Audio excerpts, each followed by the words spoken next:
Commissioners, Chair Purnell, we're all set to go and you can take us away whenever you're ready.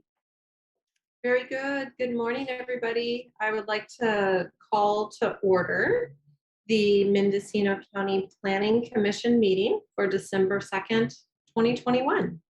Roll call, please. Commissioner Wiedemann? Oh, you're on mute. Here. Commissioner Pollan? Here. Commissioner Jones? Present. Chair Purnell? Here. And Commissioner Morris is absent as prearranged. Okay. Mendocino County Planning Commission meetings will be conducted virtually and not available for in-person public participation pursuant to the provisions of Government Code Section 54953 and the recommendation of the Mendocino County Health Officer. Meetings are live streamed and available for viewing at the Mendocino County YouTube page at www.youtube.com/Mendocino County Video. In order to minimize the risk of exposure during this time of emergency, the public may participate digitally in meetings by sending comments to pbscommissions@mendocinocounty.org or orally via telecomment in lieu of personal attendance. All public comment will be made available to the commissioners, staff, and the general public after processing by staff and can be viewed as attachments to this meeting agenda on the Planning Commission agenda page. To submit public comments via telecomment, the Zoom link and associated instructions can be found on the agenda for this meeting. In order to ensure that you are called upon to provide comment, please complete the telecomment form found on the Planning and Building Services meeting agenda page. Do we have a determination of legal notice? The legal notice has been determined on this agenda. Fantastic. And moving on to the director's report this morning. Good morning, Madam Chair. Nash Gonzalez, PBS Director. There is no director's report for today. Well, that keeps it simple.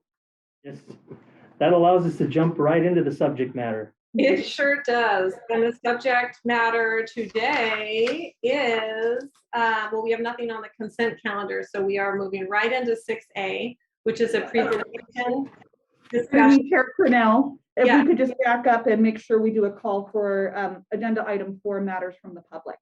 Perfect. Thank you for that reminder. Let's go ahead and do that. And do we have anybody that has called in via telecomment for public expression this morning? I have not received any telecomment or correspondence.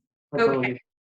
Thank you. Given that, Julia, do you want me to still read the thing about public expression, or are we ready to move on?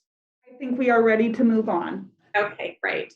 6A, presentation, discussion, and possible direction on the inland zoning code update by Interwest Consulting Firm.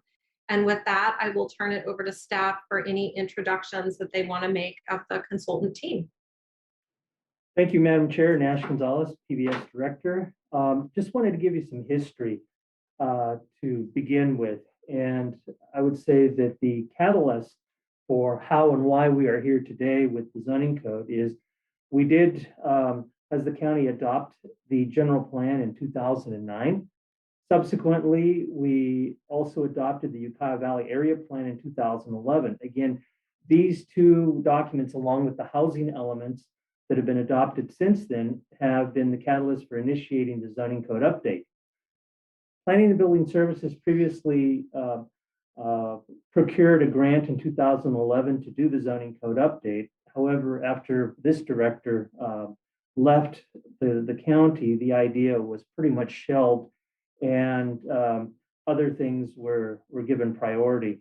Through my work with recovery, we were able to secure a grant very recently to basically look at the zoning code again. And when I say a grant, we basically looked at a LEAP grant that we applied for that primarily is going to be looking at housing issues that really need to be brought back into the code or brought into the code, since there's been a lot of new legislation and changes in state law. But at the same time, this also involves an update of the entire code.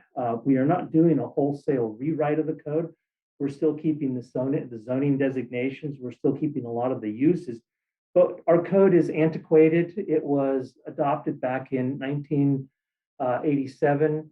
And since then, there haven't been many changes. And the same thing goes for the Division of Land Regulations.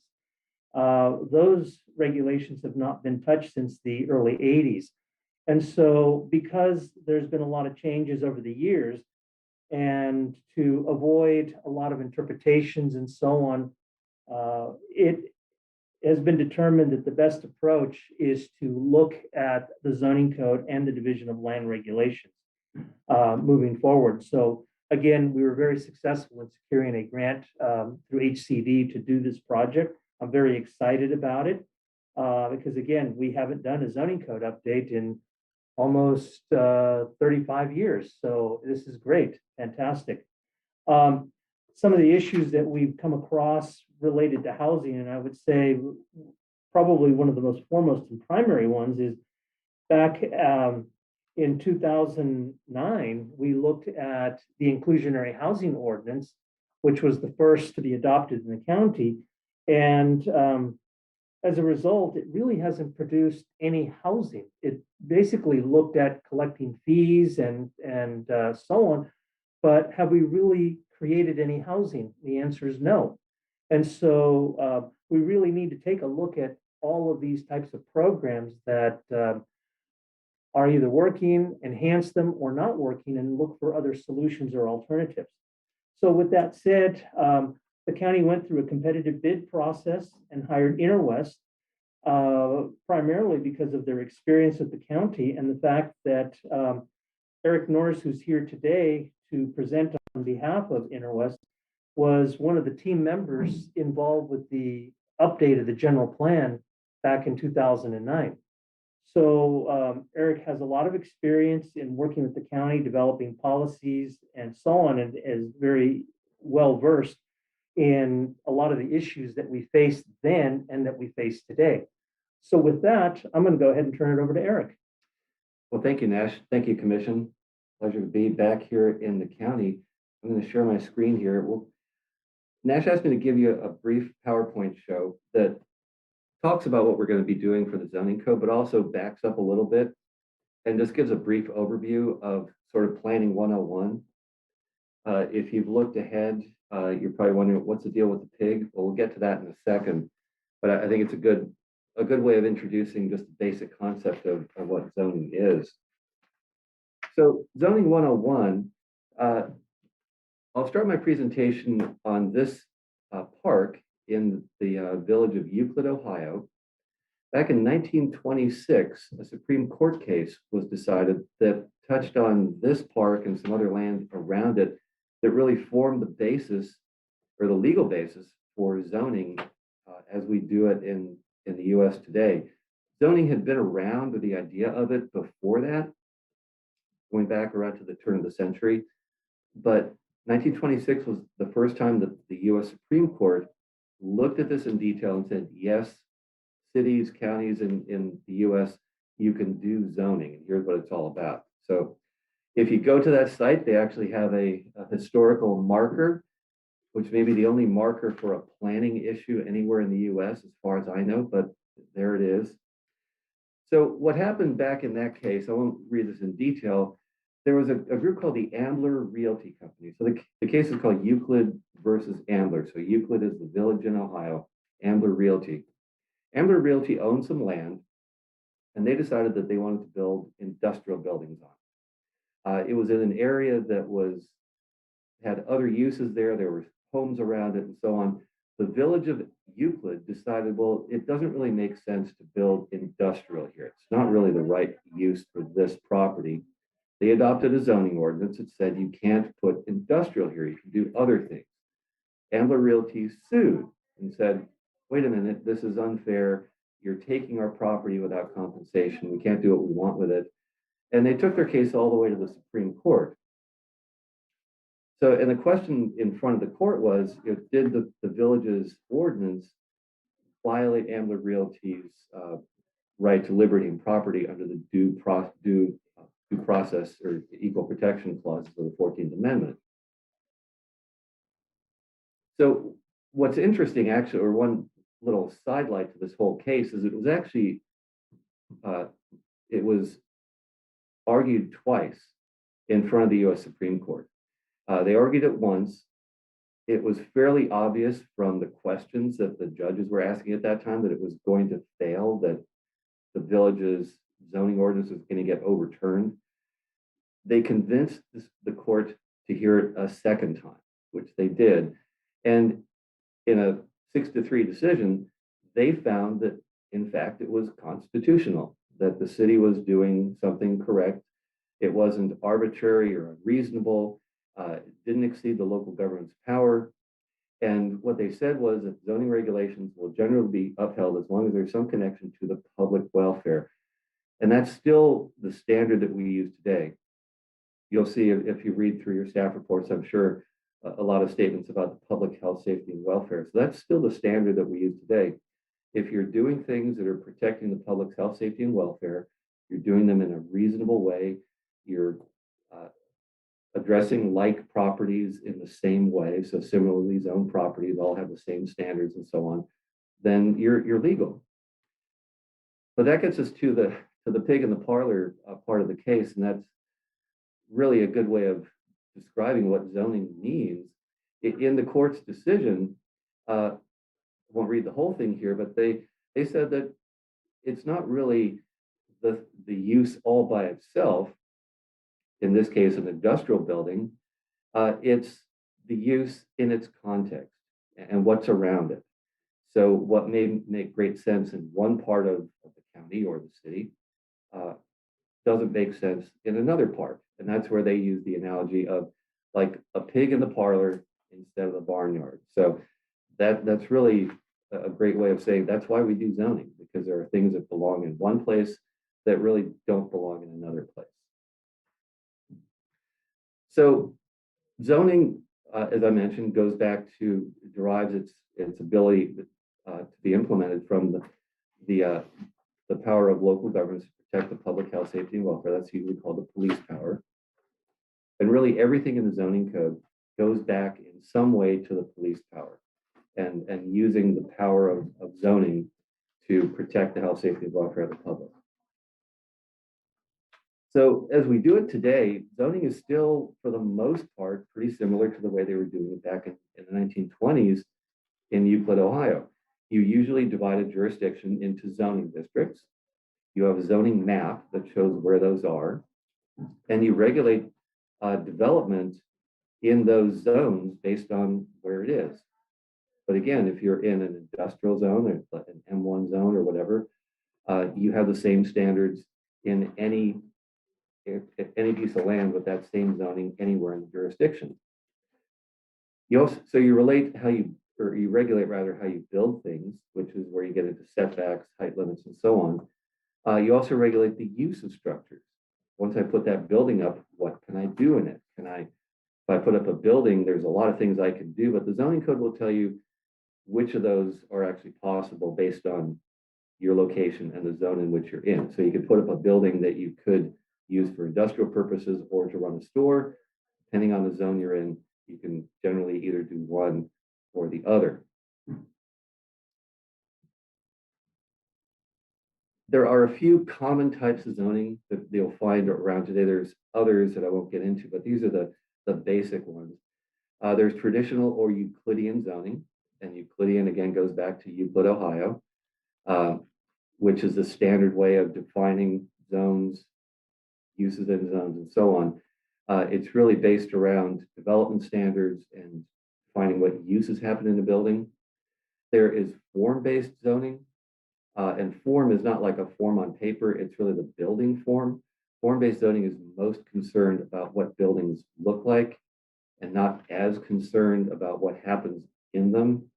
You mostly see that in more urbanized areas, urban, kind of denser downtowns, where you're really paying attention to what the built environment looks like. And it's not as critical what happens in the buildings. We're not proposing that here, but I just throw that out as one other way of doing things. And then there's hybrid. There's some jurisdictions which will do form-based zoning in part of their usually a city, and then you standard zoning in the rest of it. And there's a bunch of others, but those are the main types. The county zoning is a very traditional Euclidean type of zoning. The state of California, as you may know, has always taken a great interest in planning. Goes back to 1970 when Governor Reagan at that time formed the Governor's Office of Planning and Research, which is still around today. Which is interesting that a very conservative Republican governor started up an office to say, let's talk about how we can plan and regulate development in the state. You could argue whether that office has really done what it was intended to do in the beginning, but it's still around today. California planning, if you read it all, and I mentioned Texas here as a state which has a less regulated environment than California does, but California planning is generally more regulated, more complex than in other states. And that's why, you read newspaper articles about, well, I'm moving my business to Texas because they're not going to tell me what I can do with my property to the extent that California can. That's an open debate about which approach is better, but for the time being, California still is at the forefront of planning, which usually means a more complex environment. One thing that the state has done over the years, in that vein of being very involved in planning at the local level, has been the adoption of a whole raft of state laws which go back decades that try to increase the construction of housing. We're certainly in a housing affordability and supply crisis now. It's been that way for a long time. It may be getting worse right now, but it's been that way for a long time. And going back decades, the state has tried to encourage, cajole, sometimes force local agencies like the county to make sure that housing gets built that's affordable to all the households that live in the county or the city. Again, you could have some very spirited debates about whether that's been successful, but they continue to try. Some recent examples I showed here in the last bullet. One is ADUs, or accessory dwelling units. Just a few years ago, they made it very difficult for local agencies to say no to people who want to build what we would have called in the past a granny flat. The state of the law now is the state has promulgated and put in place hard and fast regulations that you must use. And if you meet all those standards, you are able to build an accessory dwelling unit with very few exceptions. They've made it harder for cities and counties to require parking for these. So they're really trying to make it as easy as they can for people to build new housing and hopefully more affordable housing. The other one I mentioned here is SB 9. That was a Senate bill that takes effect, I believe, in January of 2022, which will again starts taking power away from cities and counties, and the state is getting involved directly in that arena, and saying that in this case, in the case of SB 9, if you have a residential parcel that maybe has a house on it, with very few limitations, depending on where you are, you can subdivide that and you can build a couple of housing units on it. So if you've read about this in the papers or in any of the publications, you might see it as like the death of single family zoning. It's probably not that, but it's another example of the state really getting involved and saying, cities, you've made it too hard over the years for people to do things that would allow the development of more housing and more affordable housing. So we're going to come in and tell you what you can do. So it's just part of an ever increasing sort of battle between the cities and counties and the state, where the state feels that they know what's best and how we can start getting ourselves out of the housing crisis. sometimes in ways that cities and counties have fought for years. So the state simply legislates and says, this is how you're going to do it. So let's talk for a second about zoning and the general plan. So first of all, as I'm sure most of the commissioners know, or hopefully all of you, every county and city in California is required by state law to adopt a general plan. There are standards in state law about what that has to look at. There are various topics, land use, circulation, safety, housing, and so on, that you have to address in your general plan. You can address other things if you want to. You can arrange your general plan however you want. Mendocino County General Plan only has, I think, 3 elements. Most plans have 7 or more, but this one has 3, which is fine. But the general plan is the agency's primary policy document. That's where much or actually all of what the county does eventually has to go back and say, well, we're doing this because there's a policy in the general plan that says we're going to do it this way. So that's why the general plan covers such a broad spectrum of issues, because everything you do eventually goes back to the general plan. You can point back to something in the plan that says, well, we have a goal of doing this, or we have a policy to do this. And that's why we're enacting this ordinance. One of those things that has to be consistent with the general plan is the zoning code. And the zoning code is really the regulations that put into place the policies, the more kind of broadly stated policies and goals of the general plan. Zoning has to be consistent with the general plan. So if the general plan, for instance, which always has a land use map in it, which is like the zoning map, but it's a policy map rather than a regulatory map. If the land use map in the general plan says a parcel is to be developed with commercial uses, then the zoning map has to show the same. So the zoning can go into more detail, obviously, than the general plan does, but what you do in your zoning code has to be consistent with the general plan. So the zoning code, usually maintained by the planning department,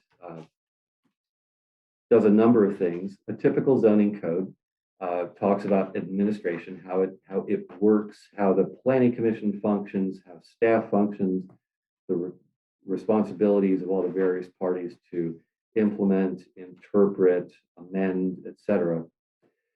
As I mentioned, the idea of zoning districts is key to a typical zoning code. You have those here in the county, obviously. There are usually 2 kinds of zoning districts. There are base zoning districts, like a single family zone or an industrial zone. There are then also overlay districts, sometimes you guys call them combining zones here, that sort of add their own standards to the standards of the base zone. So you're kind of layering things on top of each other. And those are usually done to deal with a physical issue like flooding, slopes, and so on, that says, well, you're in a commercial zone, but you're also in a flood zone. So you've got some additional standards that apply because you're in that flood zone. So you put a combining zone or an overlay on top of the base zone. Typical zoning code, again, defines allowed uses by district. So you'll say, okay, I'm in a commercial zone. What can I do? What can I do as a permitted use? What do I need a use permit for? Either in the case of the county here, either a minor or a major use permit, which then involve different levels of review and approval, sometimes going as far as the planning commission. You'll have development standards, which are setbacks, height limits, number of parking spaces required, landscaping, lighting, a whole raft of issues. And again, the idea is that those are applied equally to all property in the same zone. The idea that if you're zoned a certain way, you're treated the same as all other property zoned that same way. A lot of zoning codes will include performance standards, which will do things like define how much noise you can create, how much vibration, how much light you can have leaving your site, odors, dust, a number of things that you can put in there to say that if you're going to operate a use anywhere in the county or maybe just in an industrial zone or a commercial zone, you have to operate it in such a way that you're not then affecting other properties. You're not sending dust or odors, vibration, et cetera, outside of whatever your property is. And then there are definitions, and that's an important part of the code because it tells you what if we're using a word in this code, this is what it means here in this county. And we'll be taking a look at the definitions in your code. Obviously, there's a number of things that we need to be adding into there. Again, going back to the idea that the state has been adding laws over time, many of which aren't in your current code, but some of those define certain things, certain kinds of housing in particular, that we'll need to make sure that this code includes the definitions that the state has told us we will be using. So just really quickly, here's your zoning map. And this is, as I said, really a standard Euclidean, been doing it for 100 years kind of zoning map where you define zoning districts. So whether it's Ag 40, R3, whatever, this is what your property is zoned. You then go back to the zoning code, look at those zones, and that defines what you can do and how you can build structures on it. This is a really quick summary or quick screenshot of one of your zoning districts. So this is the suburban residential district. All your zones look very similar to this. It tells you what the intent of that zone is, and that goes back to the general plan because this is implementing a general plan land use category that it established and says, okay, we're now creating this zone to implement the general plan. There's a list of uses here.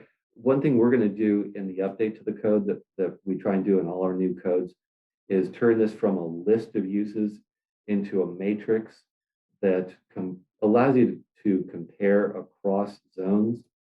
For instance, if you said, well, I want to do a cemetery, second item here under civic uses, which zone can I do it in? Right now in your code, you'd have to look at each individual zoning designation separately.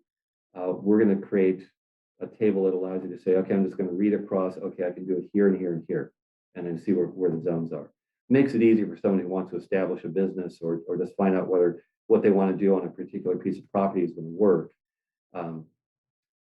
rather than having to look in a whole bunch of different places in the code. Important to mention that you guys actually have 3 zoning codes. There's the general county zoning code, there's the coastal zone code, and the Mendocino Town Code. What we're working on here in this project is just the county zoning code. We're not touching the coastal zone. We're not touching Mendocino Town. So we're only looking at the general zoning code for the county. So as Nash mentioned, your general plan was updated back in 2009. Most of the code goes back to the 80s. There have been a whole lot of changes in state law that need to get updated. It's really time, I think, as Nash mentioned, for a general cleaning and update of the code.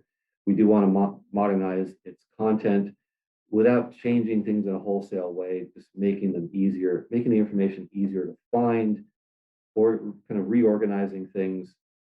I think I mentioned to Nash the other day, if you're familiar with like just updating the software on your phone, you haven't changed the way the phone functions, but you've made it easier, hopefully, to find things on it. We're going to do a lot of the same things here for this code. There's some things that we like to do in terms of how things are organized, where they're placed, that will make it easier for the public, for the staff, for developers to use the code. For instance, there's standards on lot size and how much land you need to develop uses, which are located both in your current zoning code and in another title of the county code. So if you look in the zoning code, you get one answer, but that's not really the right answer. You've got to go look at another title of the county code to figure out how much land you need. It's all based on water and sewer availability, but the idea of bringing all this stuff together in one place rather than hiding it in 2 or 3 places to make life easier really for everybody. And finally, as I mentioned, combining zoning and subdivision into one code, which is commonly done in cities and counties up and down the state. So we've been talking with your staff for a while now. We will be talking individually with planning commissioners if you'd like about things that you see about the code, but we've We've started conversations with a number of other folks, both inside and outside of the county here, or the county government rather, to just talk about what could be done better in the code. One thing we know for sure, it's not really well organized. It's not very user friendly. I don't have it with me now, but what we typically see, there's a code with about 100 sticky notes in it. So you can find that thing, because a lot of it just isn't really easy to find. So you tend to sticky note it. So you can actually get to the section that you're looking for. So we're going to hopefully reduce the need for that kind of organization in the future. Your current code, again, doesn't really reflect the 2009 general plan or the 2019 housing element. There are policies and programs in both of those that need to be in the zoning code that aren't. There's a number of pieces of the code that aren't up to date with state law, housing in particular, but others that I've highlighted in the slide here. And there's some really kind of out-of-date development standards, landscaping, lighting, signage, et cetera, that we'll be talking with Nash and his staff about updating and bringing up to a more modern standard that's appropriate for the county. We're not going to turn it into San Francisco, but I think we can bring some of the standards a little more up to date, again, to just encourage the best development we can get here. So, real briefly, as I mentioned, we're going to be talking with stakeholders, people who use the code, what's working for them, what's not. We're going to thoroughly review the existing code. There's myself, several other folks in our company who are experts in doing this kind of stuff. So we're reading the whole thing front to back, taking notes. We're going to look at changes in state and federal law and make sure that the code, that we've created a checklist of things to update the code to bring you up to speed with the latest state law. We're going to come up with a revised outline and format, reorganize and streamline the code. I like to, as I'm going through these codes, focus on making sure that if there's something in the code that's there for a reason, and if we don't really need it, then taking it out. It's very common, we'll talk with folks at whatever agency we're working with, and they'll say, this section looks interesting. What does this do? And often you'll hear, well, we don't really know. We've never used that section. So we'll generally then say, well, then let's just get rid of it, because you've added something here that just gets confusing. A lot of times they'll have some kind of a very complicated process to get to a fairly simple end. And we'll say, well, is there really a reason for that? Are you getting value from that? Or can we simplify this and make it easier for people to do things with the code? So we'll be having a lot of those kinds of discussions. We will add new content if we need to. Obviously, we're going to put a lot of illustrations in the code. I really like pictures and illustrations. There are things which are very easily shown. Setbacks is one thing, but there are a whole number of issues that are really easy to show someone. So I can write a page of text and describe it, or I can show it to you in a picture. So we're going to make a lot of use of illustrations to help both the public and your staff understand what the code means and be able to figure it out without needing an expert like myself to digest all that text. The person who does those illustrations for us, by the way, is not a planner. I like that because what I tell him is, here's what I'm trying to say. Draw me a picture of that you understand. So he's just a member of the public, like most of the people who use the code. And I always feel like, okay, so if he can understand it, then we've done our job. Because he's not a planner, he's not a technical expert. He's a great illustrator. But that's kind of the mindset that we have. Ultimately, we're going to be going to planning commissions or public hearings rather, here at the Planning Commission and the Board of Supervisors. I'll give you a brief rundown of that schedule in a second. We are not changing the zoning map at this time. We're just focusing on the text of the code. So if anybody's worried, are we going to change the zoning on my property? No, we're not going to do that. The zoning map is going to stay exactly as it is. So a few quick milestones in our process. Project initiation, we've already done that, started a couple months ago. We're currently now in our review of the existing code. That's going to continue through the month of December, probably a little bit into January. Then starting in January and going until about April, we're going to sit down and start writing that administrative draft code. And throughout all of this, we're going to be in touch with Nash and his staff to keep them up to date on what we're doing, to ask them questions, hey, we're thinking about doing this, is this okay? Then we're looking at sometime around summer, April or thereabouts, to have a draft zoning code, which will be on the county's website. Obviously, the commission will have that, but we're going to put that out there and let everybody look at it, give us comments back on it, respond to those, and then have a goal of being back in front of this planning commission in the public hearing mode in about September or October of next year, getting to the Board of Supervisors in November or December, and having a final zoning code in place either by the end of next year or the very early part of 2023. So I've talked for a long time. A couple other quick things. Here is my email address. Nick Prodakis is the other person who's going to be primarily in charge of writing a lot of the zoning code. So there's our email addresses. Feel free to email us with questions, comments, whatever. There will be a zoning code update webpage on the county website. You can also find the current zoning code, the current general plan on the county's website. But as we start producing draft products that are ready for public release, you'll see notices of those popping up on the county's website. So invite everybody to stay in touch with that.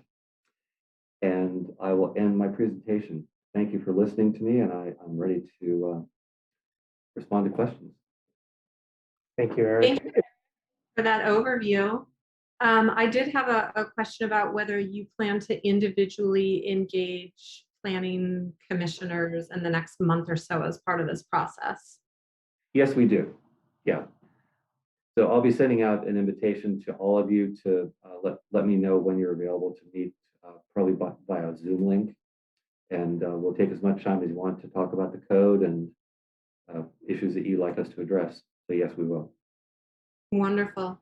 I see a hand up from Commissioner Jones.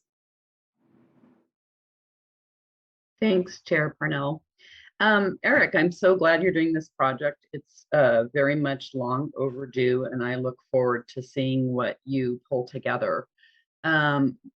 My own experience of utilizing the code is that it is rather unuser friendly, as you indicated. I'm very excited to hear that you're going to do a lot of illustrations. I'd like to see some tables in the code. I particularly like to see a table that has uses permissible and that require use permit by every zoning district, so that when a business is looking to locate here, they can look at that table and figure out exactly what zone they're able to go into. The way it is right now, it's really pretty awful with regard to that. And in that same vein, I'd love to see a development standards table that's also organized by zoning district, so that it's also very easy to see where you can do 2-story, 1-story, what the setbacks are, lot coverage ratio, et cetera, et cetera. I was the community development director for the city of Fort Bragg for 13 years. So I think you'll find that this planning commission is very knowledgeable about zoning, and we could help this process. I would very much encourage you and respectfully ask staff to consider bringing the draft code to the planning commission before you complete the environmental document. If you wait until after you complete the environmental document, as you have in your schedule, it really limits our ability to provide substantive input. And I think this commission has been frustrated a little bit in the past with that practice. And so I'd really like to see the draft before you start the secret review. Thank you. We'll certainly do that. Yeah, and I should have mentioned, we'll be touching base with the commission over time, is just to keep you up to date on what we're doing. But really quickly, I'm glad you mentioned the use table. We started, this is really kind of early days, but we took all the uses that are listed in your code, That's down the left-hand side here. And we started going through and just identifying what you said. Where can I do that? So if I want to do a cemetery, which uses is it, which zones is it permitted in, et cetera. These are all the zones across the entire county. So we're going to do this, and I want to break this down as well into residential zones, commercial zones, industrial zones. But that kind of comparison is really critical to be able to make. Yeah, that is totally super. And in that same vein, I think you'll find that a lot of the use descriptions are very out of date. Definitions are old and use types are old. So we might think about trying to modernize those with new language that won't necessarily trigger a big CEQA analysis. Definitely. And if I may, through the chair, Nash Gonzalez, interim director, we've been listening and just, for answering Commissioner Jones's comments or addressing her comments is one of the codes that I asked Eric to take a look at was the City of Fort Bragg's code, because that is what we call a Crawford code. And one of the nice things about that code is that it is user-friendly. One of the things that I'd like to point out is that we've hired new staff, new planners, and we're looking at not just a user-friendly code for the public, but also for our new staff as well. Because granted, the code the way it is today, as I've said, it's antiquated, it's hard to find, and unless you've been using it for years, most people have a hard time finding things in the code. The way the City of Fort Bragg's code is set up is it's got the matrices, it's got the tables, it's got the illustrations. So this is one of the things that I did, in the beginning, talk to Eric and his folks about, is to look at that code as well as the code that Katati uses also. Very similar codes in nature, very easy to work with.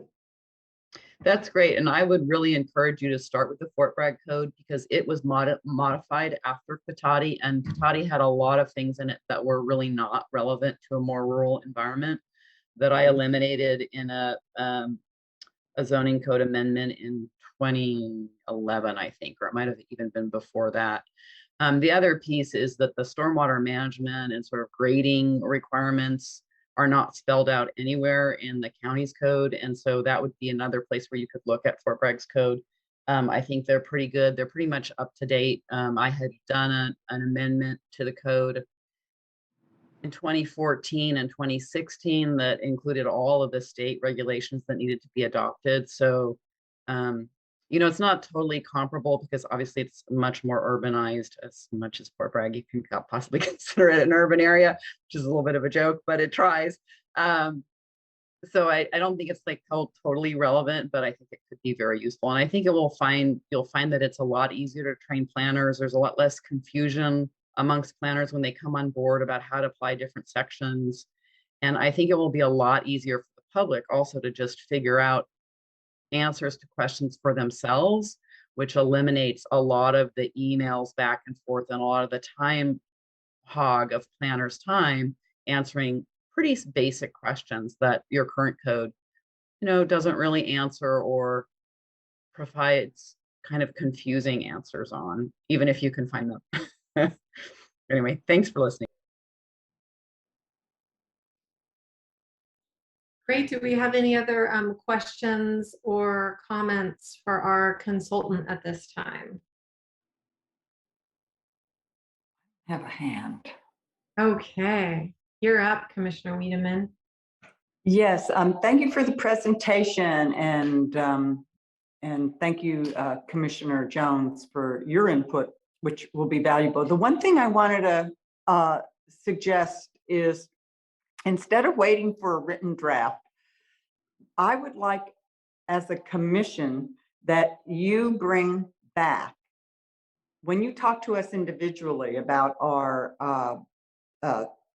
need, things that we think need to be addressed or updated or modified, I would like you to bring it back to the commission, just like we're doing today, that we allow us to hear what you've gathered from us and what you've gathered from your own research sometime in February, could be the end of February or March, earlier before you start getting everything in writing, so to speak, so that we are part of the process a little more. And in your layout of your schedule, we're not there until very, very late in the game, other than an individual phone call or a Zoom.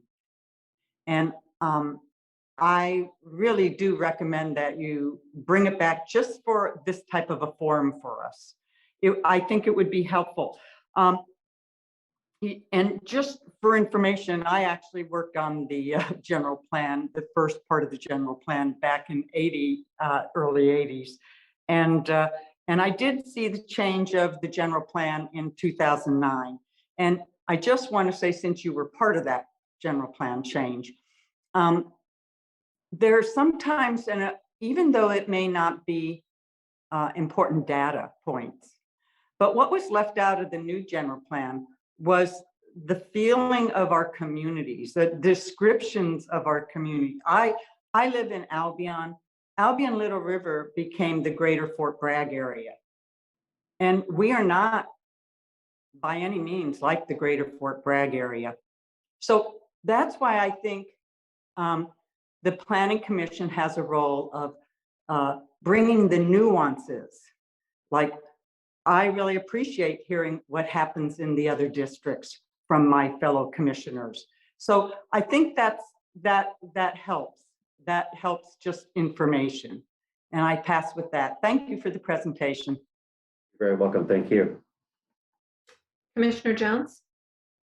Yeah, sorry to pipe up again, but Diana, of course, has always great ideas, and one of hers struck a nerve for me. And one of the things that might be really helpful is, as you get a chapter completed, to bring that to the commission for review and comment, so that we're not looking at 10 chapters at one meeting, which tends to be exhausting and a challenge to track suggestions. It would be much nicer if you could just, especially since it's Zoom, you don't have to travel. We could just have you guys, as you get a chapter done, just put it on the agenda, present it. It'll give us an opportunity to dig in, really understand it. And then by the time the whole thing comes to us, we will really understand how all the different pieces connect. I think it would make for a better public process without too much extra work on your end, because you'll be getting feedback earlier in the process, which will help you incorporate it more as you go through the document. I think that would be a really great way to make this a more community-based process. If I may, through the chair, we will attempt to do that. However, it probably is going to be a little bit more work on everybody's part, because each time we do that, it has to be noticed and set for a public hearing. It might be more efficient if we were to do not just one chapter, but several chapters, rather than doing individuals. So again, we are constrained by a budget with the grant, and we want to try to keep our costs as low as possible. Yeah, so that's totally fine. I understand wanting to do maybe 2 chapters at a time. You do not have to notice it as a public hearing, because it would not be adopted. It'd just be a conduct business item. So it wouldn't require any extra noticing. Yeah, and again, and Madam Chair, we do intend, the summary schedule I gave you didn't really get into all the nuance, but we do intend to touch base with the commission as we go through the process. We're not just going to wait until hearings. One thing we found really helpful is, as we've mentioned, a lot of the code isn't going to change. We're just going to reorganize it and make it easier to use. But there are a number of issues that I think we'd like your feedback on, whether we're dealing with accessory dwelling units or part-time rentals is something that we've been talking with your staff a lot about. But there's a number of issues like that where there may be a question about what's the best way to regulate those. So I think we'll be talking with Nash as we go through this about surfacing some of those issues here at the commission and getting your feedback on what the most appropriate way is to address those in the code before we start writing it. So you're not just seeing that issue all of a sudden show up in a new code section. That's great, Eric. I know that this commission is going to really appreciate that, because not only have we had our our heads and our hands in some of these issues and are very much looking forward to seeing them ironed out.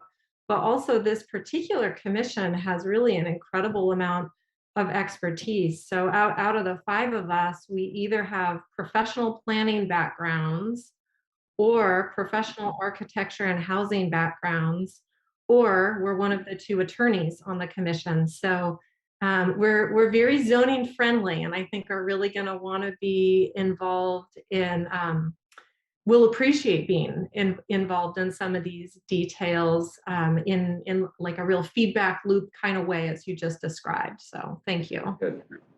Now, is there any feedback that you were hoping to get from the commission today? I know you're going to do these individual calls. You're going to come back with us. This is going to be an ongoing conversation. Is there anything you'd like to hear from the commission today? I think what we've heard so far is great. I definitely appreciate your desire to be involved in the process. So that feedback has been fantastic. You will see us. So other than that, today, no. As I said, we'll be reaching out to you individually to set up those individual sessions to talk about the code, but we'll dive down into specifics with each of you at that time.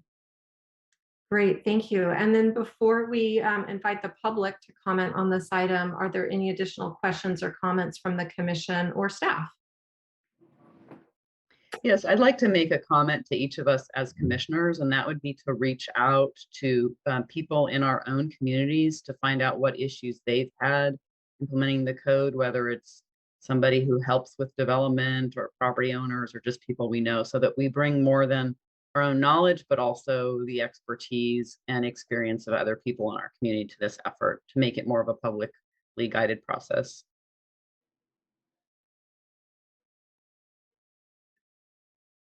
Thank you for that. Okay, any comments from staff? No additional comments, Madam Chair. Okay, thank you. And do we have any indication that there's any members of the public wishing to comment on this item? Do not have any emails, and there is nobody in the waiting room except Nick, his associate. Okay. Very good. Well, if there is nothing else, I think we can wrap up item 6A. And again, Eric, thank you for the introduction. We're all looking forward to following up with you on this, and of course, eventually seeing a new sparkling modern zoning ordinance. Our pleasure, and again, a pleasure to be back here in the county doing some more work. Looking forward to it. Very good. Okay, agenda item number 7, matters from staff. Thank you, Chair Purnell, Julia Krog, Assistant Director. So I just have really 2 items to mention to the Commission. So we have tentatively scheduled for the meeting on the 16th, a presentation on the groundwater sustainability plan that has been worked on by the county. So that would be for the December 16th agenda. And then I was planning to include a bylaws discussion. However, I still haven't heard from 3 commissioners. I've heard from 2 with comments on the bylaws. So if you don't have comments on the bylaws, if you don't mind just sending me an email stating that, so that way I can go ahead and wrap up those and get them scheduled for the December 16th agenda. And that concludes matters from staff. I'm available for questions. Thank you, Julia. Okay, agenda item 8A, which is discussion and possible action to create an ad hoc committee of the Planning Commission related to short-term rentals. I will turn it over to staff for your presentation, and I know you have a memo for us. Yes, I do, and I apologize it didn't get sent out in your physical packet with the initial agenda. It just took me a little bit longer to put together some of the background information than expected. But the memo really just gives you the context of how vacation home rentals or short-term rentals have been treated in both the inland and coastal zoning codes. And what I didn't go into was, prior to the 1987 code for our inland area and prior to the 1992 code for our coastal zone, we were under the 1956 zoning code regulations, which really didn't envision a use type such as vacation home rentals. It just really wasn't a thing at that time. So I didn't include any of that history and really focused on the 1987 and the 1992 codes. So you'll see that there are various documents within there and attachments that are from both, the department in terms of the opinion issued by our director on inland vacation home rentals, as well as information from previous actions with the Board of Supervisors on tentatively considering, when they did the moratorium on short-term rentals and or consideration of establishing an ordinance to address short-term rentals in the inland area of the county. So that's just information for the commission to review and consider in with whatever ad hoc is established. And then my only other comment is just to let the commission know, with establishment of an ad hoc, the planning and building staff, we are really don't have that capacity to support an ad hoc. So the ad hoc that would be established would really be if there's, a memorandum or any sort of documentation, would prepare that as their ad hoc group, provide that to our commission services supervisor, Jim Feenan, and then that would be agendized for the next available planning commission agenda. And that concludes my little introduction, and I'm of course available for questions. So. Chair Purnell, if I may. Yes, please. So just one additional thing I want to make sure, and I apologize if the planning commission is already aware of this, but the Board of Supervisors recently created an ad hoc to discuss possible changes to ordinances related to the short-term rental policy. So I would just recommend, if you are going to create an ad hoc on this, just be aware there may be board direction that's coming here. So you may just want to think a little bit in terms of timing and sequencing, and sort of try to avoid getting too much wires crossed between the board and the planning commission. And thank you for that, Council Curtis. And I'm curious if there's would it be appropriate for the planning commission ad hoc to coordinate or communicate in any way with the board ad hoc, so that we're not, duplication is less my concern. It's more like, what if they come up with strikingly different recommendations, Right. And I'm a little bit hesitant to suggest coordination between the ad hocs for sort of the specific policies, since those are things that are going to have to go through sort of a two-step review process, first at the planning commission and then at the board. But it may make sense to talk at least about sort of scoping issues, and if you're creating an ad hoc, just sort of have a little bit of discuss as to who's going to do what when, and make sure that there's not too much in terms of going in different directions. I don't know that I would. I may ask if I could do just a little bit more research and see what complications we might have for the hearing process if there were to be sort of working more directly together. But I think at a minimum there's some role in terms of coordinating logistics issues and timing. Great. I see that being really helpful, and like really a bare minimum is, assuming that we do create an ad hoc today, just that the board even has the awareness that that's happened, and that the planning commission is very interested in this issue and willing to put in some extra time on that.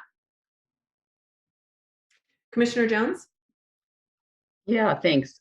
So I have been working with Supervisor Dan Jurdy on this issue a little bit, and I think part of the reason the supervisors are now bringing this forward is because it kind of started in our planning commission's meeting, and it's become, I think the community as a whole has become aware that this is a pretty serious issue. The way I was thinking about the ad hoc committee group initially was just to deal with interpretation of our current zoning ordinance, not to make recommendations for changing it. And so I guess that's something that we should think about today as a commission, like what is the scope of the ad hoc committee? I think given the time lag that often occurs in terms of adopting an ordinance, even if the supervisor started tomorrow on an ordinance, it might not get adopted for 8 or 12 months, depending on what's in it. An interpretation could be influential much quicker than that. So we should just think about, what's the scope of the ad hoc? Should it just be about solving this interpretation issue, or do we want the ad hoc to work with the board the ad hoc on the board side to develop a resolution or a new ordinance. Sorry, thanks. And that's a great point, Commissioner Jones, because, you know, ultimately, hopefully this issue will be solved with the new zoning ordinance. And so really it's the lag time between now and then, which we anticipate being, you know, up to a couple of years, that becomes really an issue for this commission. And so I would support the focus of the commission's ad hoc committee being on the interpretation. Any other thoughts or questions from commissioners on this item? Commissioner Wiedemann?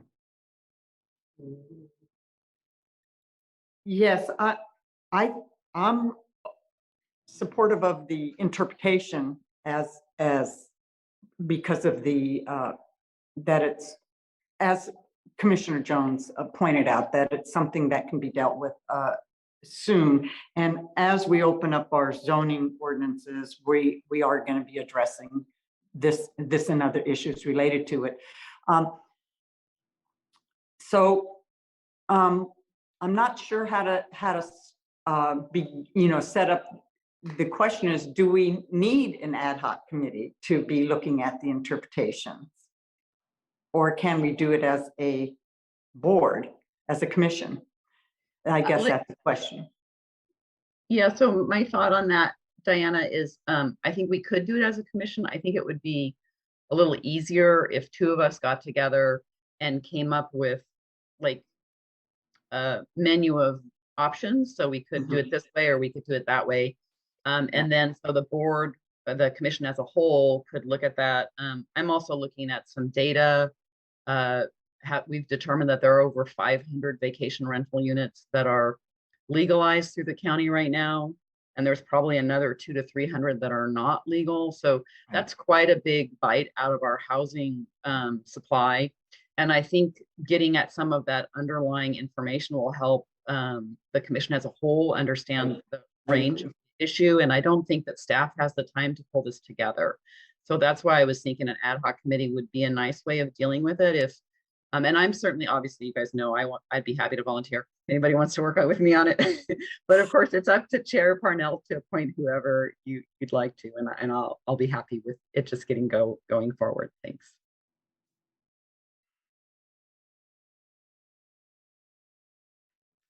Okay, do we, I don't see any other hands up. Staff, do we have any members of the public wishing to comment on this item? I have not received any emails or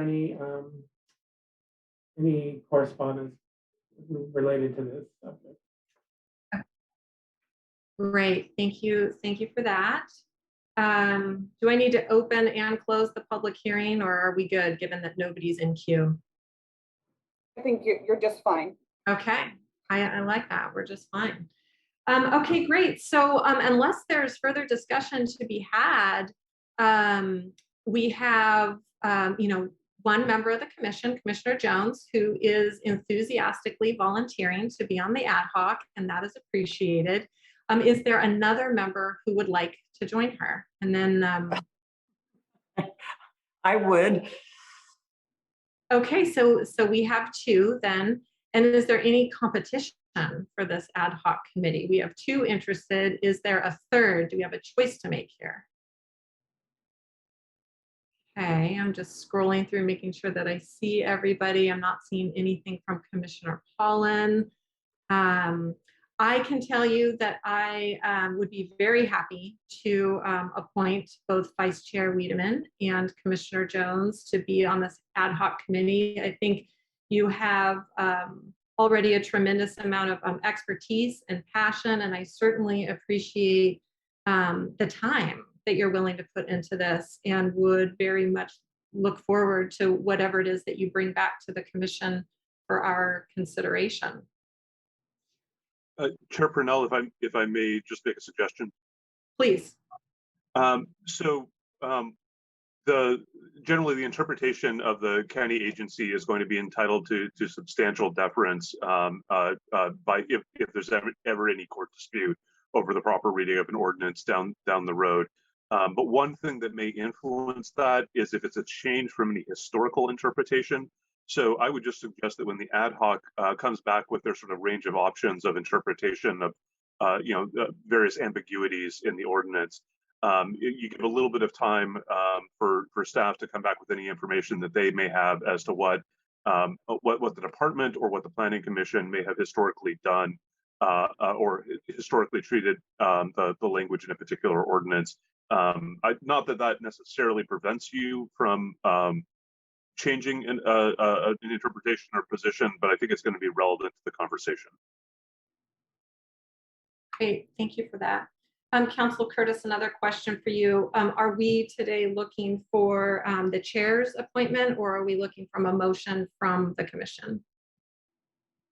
I believe that the chair's appointment is sufficient to the extent that the planning commission is defaulting to the same bylaws as the board of supervisors. Okay. Well, that being said, then I would like to appoint Vice Chair Wiedemann and also Commissioner Jones to be the members of the ad hoc committee for short-term rentals with a focus on historic interpretation based on not only the zoning ordinance, but also past staff memos and all of the information provided in today's memo from staff. Great, thank you, Chair Purnell. I appreciate that. Yeah, well, I Thank you. appreciate you both being willing to serve, and I want to give a special thanks to I don't know if it was, maybe it was Julia that put together that memo. I realize that's really like raking back through history to pull all of that together. It's appreciated. I know it took some time. Thank you. And I have to say, I think Jesse Davis, our previous senior planner, gets a lot of credit because he wrote many of these documents. And so I just had to find his previous work and make sure I got all the right dates in there. So, but thank you. Yeah, thank you for that. Okay, so I think we're complete on item 8A. We have no minutes to approve. And so we're moving on to agenda item 10, which is an adjournment. And do we have a motion to adjourn? Sure, I'll move that we adjourn. Great. Do we have a second? I'll second that. All right. All those in favor? Aye. Aye. Okay. Well, we're adjourning nice and early at 10:07 a.m. And thank you, everybody. Thank you, everybody. Thank See you in you. a couple of weeks. You. Bye.